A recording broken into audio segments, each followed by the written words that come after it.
Doctor صاحب آپ کی جانب آتے ہیں، کیا کرنا چاہیے پاکستان کو اس وقت فوری طور پر؟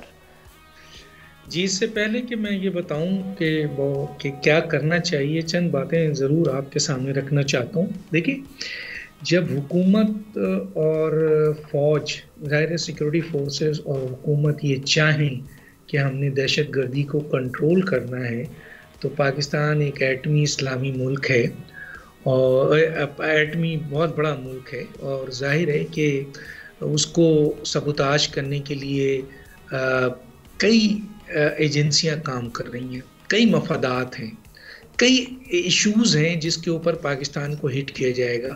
تو اس کو میں ڈیٹیل میں نہیں جانا چاہتا کیونکہ آپ کے پاس وقت کم ہوتا ہے. تو یہ کہنا کہ پاکستان کو ہٹ کرنا کوئی آج نہیں ہو رہا ہے، پہلے بھی کیا گیا ہے.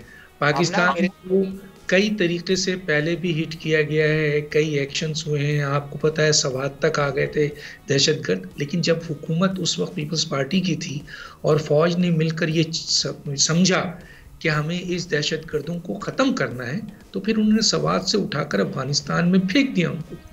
پھر آپ نے دیکھا کہ وزیرستان میں تو باضابطہ فیکٹری بن گئی تھی، وہاں سے آپریٹ ہوتے تھے اور دہشت گرد کراچی تک بھی آتے تھے اور خودکش حملے ہوتے تھے. لیکن جب اس وقت کی حکومت اور فوج نے یہ ٹھان لیا کہ ہم نے ان کو ختم کرنا ہے، تو پھر آپ نے دیکھا وزیرستان پہ بہت بڑا کلین اپ آپریشن ہوا اور کامیاب ہوا اور اٹھا کر آپ نے پار پھینک دیا.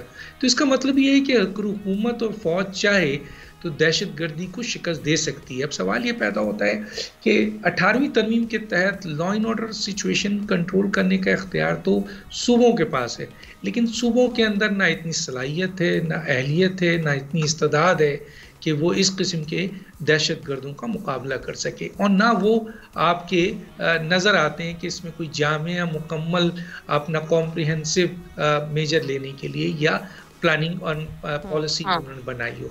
دوسری طرف جو مرکز ہے وہ مجھے لگتا ہے، دیکھیں اے پی ایس کے حوالے سے آپ نے دیکھا تھا تمام سیاسی جماعتیں ایک پلیٹ فارم پہ آ گئی تھیں. انہوں نے ایک 19 نکاتی پروگرام بنایا تھا اس وقت بہت سیریس ہو کر، لیکن اس کے بعد کیا ہوا؟ اس 19 نکاتی پروگرام کا ایک آدھ پروگرام تو ہوئے، باقی تو سب اٹھا کے پھینک دیے گئے.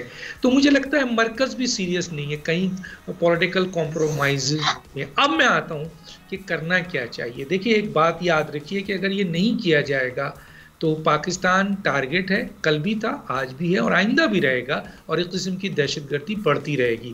ہونا یہ چاہیے کہ آپ کو اپنے انٹیلیجنس نیٹ ورک کو امپروو کرنا پڑے گا اور امپروو کرنا پڑے گا. اینٹی ٹیررزم لا جو ہے نہ صرف نئے بنانے پڑیں گے بلکہ اس کے نفاذ کرنے پڑیں گے. مسلسل ملٹری اور پیراملٹری آپریشن کی ضرورت ہے. حکومت کو ہر صورت میں، صوبائی اور مرکزی حکومت کو یہ فوج کو اختیار دینا پڑے گا کہ آپریشن ہو. سوشل اور ایجوکیشنل ریفارمز بہت ضروری ہے، کیونکہ مدارس کو رجسٹریشن کرنا اور مدارس کو کے اندر اویئرنیس اور اس کی اصلاحات بہت ضروری ہے، کیونکہ وہاں سے یہ اقدامات بہت سارے سپورٹیو ہوتے ہیں. انٹرنیشنل کولیبریشن بہت ضروری ہے. دنیا سے مل کر آپ کو دہشت گردی کے خاتمے کے لیے اقدامات کرنا پڑے گا. جس طرح اکنامک ڈپلومیسی کی بات کی جاتی ہے، اسی طرح ٹیررزم ڈپلومیسی پہ آپ کے سفارتکاروں کو کام کرنا پڑے گا. اس کے بعد 2-3 پوائنٹس میں دے دیتا ہوں، بہت ہی امپورٹنٹ ہے. ٹیررسٹوں کی فائننسنگ، اس کو آپ کو روکنا پڑے گا. پبلک اویئرنیس جو ہے وہ آپ کو دینا پڑے گا. FATF جیسی ادارے کے ساتھ آپ کو کولیبریشن کرنا پڑے گا.